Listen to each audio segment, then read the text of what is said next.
think of the world as problems that have not yet been partnered with a solution. So for instance, when your car's low on petrol, what do?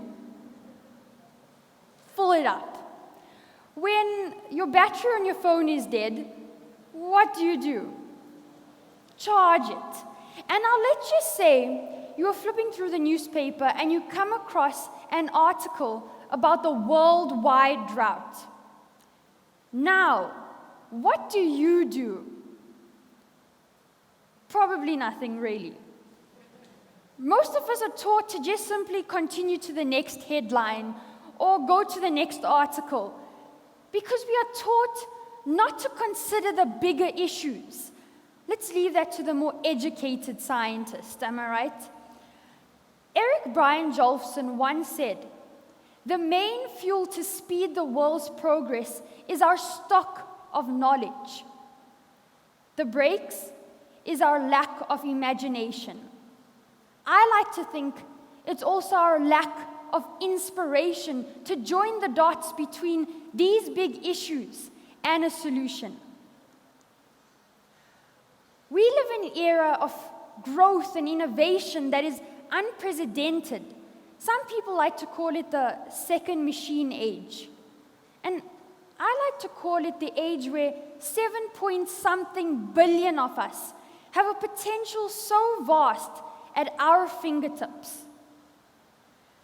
If we don't continue looking at the big issues in life, we will continue living with them. If we don't look at solving the drought, we will continue living in drought-stricken areas. I remember as a child always being told that we as humans only use 1/10 of our brain power. And I know now that to do extraordinary things, we don't even have to use one fraction more than that. We just have to use what we have. Do you know that in a simple smartphone, you have more computing power than the computers used during the Apollo moon landing? You have access to never-ending ideas, research, data. Yet what do we use this for? Nothing really. As a 9-year-old, if I was interested in the thrust of an airplane or combustion of a car's engine, I just asked my mother. I didn't actually open a book or a website or ask my science teacher because we weren't given a grade for it. If we don't see a possible reward, what's the point of wasting your time on it? It was only until I was 13 years old and I was diagnosed with Bilharzia, which is a parasite-induced disease, and a few months later, bacterial meningitis, which is quite literally the inflammation of the membranes surrounding your brain and spinal cord. I remember lying in my hospital bed, thinking to myself, if this is the immense pain that my brain can endure, just imagine the possibilities if this powerful machine is used to something more productive. After my recovery, I continued with this train of thought. I started researching the makeup of insignificant daily objects, like a wristwatch, for instance. And after a while, I realized that understanding how these objects work wasn't quite enough for me. I wanted a little bit more. So I started to research the idea of the rhino poaching, which the South African wilderness is and is still now enduring. I saw that no solution has actually been created that could solve the problem effectively. So I started to look at information, statistics, data, and really understand the problem. And I then started to search just a while longer. But this time not for info or stats, but on the nature of thermochromic dyes that I believe could be the solution. If applied to a rhino horn, would only dye the horn a color once the rhino is dead, allowing it to still camouflage, which current dyes have not been able to do. I haven't actually been able to further the research into this idea, but I believe that when I thought about this, it was important in my journey from joining the dot to a problem to come to a solution. I continued like this, and obviously I came across the idea of the drought, which South Africa and 66% of the world was experiencing.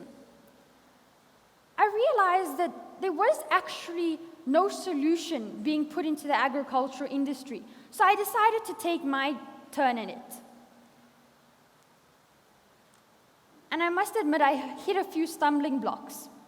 I didn't come up with a solution at first until I saw my older sister change her baby daughter's nappy and was surprised at how much liquid a low-cost diaper could absorb.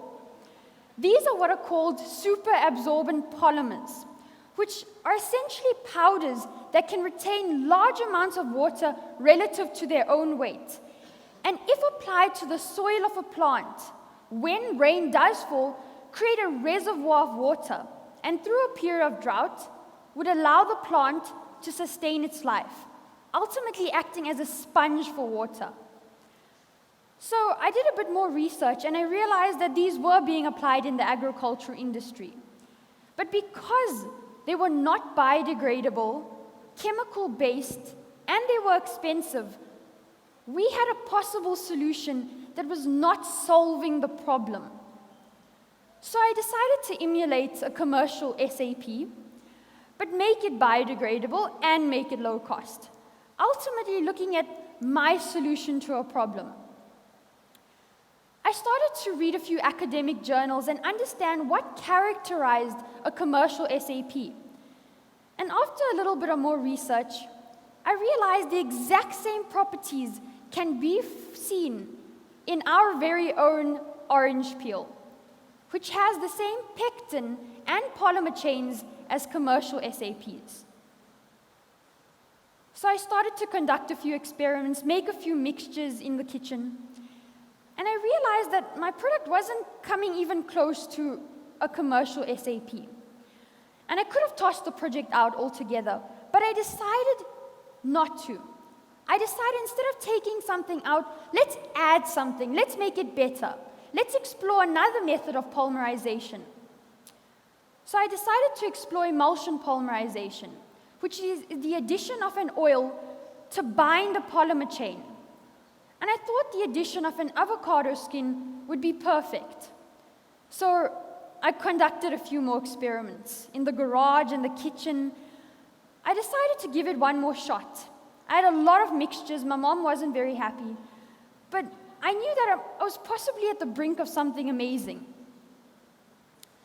And after a while, I realized, around 3, 5, 6 months actually, that I had created a product that kept soil more moist, retained more water, and allowed the growth of a taller and healthier plant than commercial SAPs.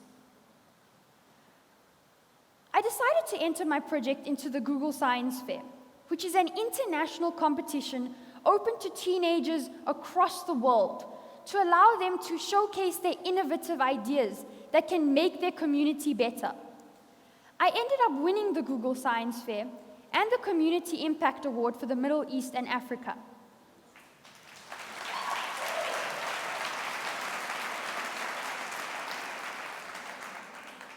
So one could say it all started with a dirty diaper. But I like to say it started on that hospital bed when I realized I have a machine in my brain just as powerful as my favorite scientists. And if they can use it to do amazing things, well, so can I. And the truth is that everyone in the audience has a brain. And I'm not saying you don't use it, because just to come here today, you had to. But I am saying that you can use it to solve the world's biggest issues. And I like to live by the words of Albert Einstein when he says, the important thing is not to stop questioning.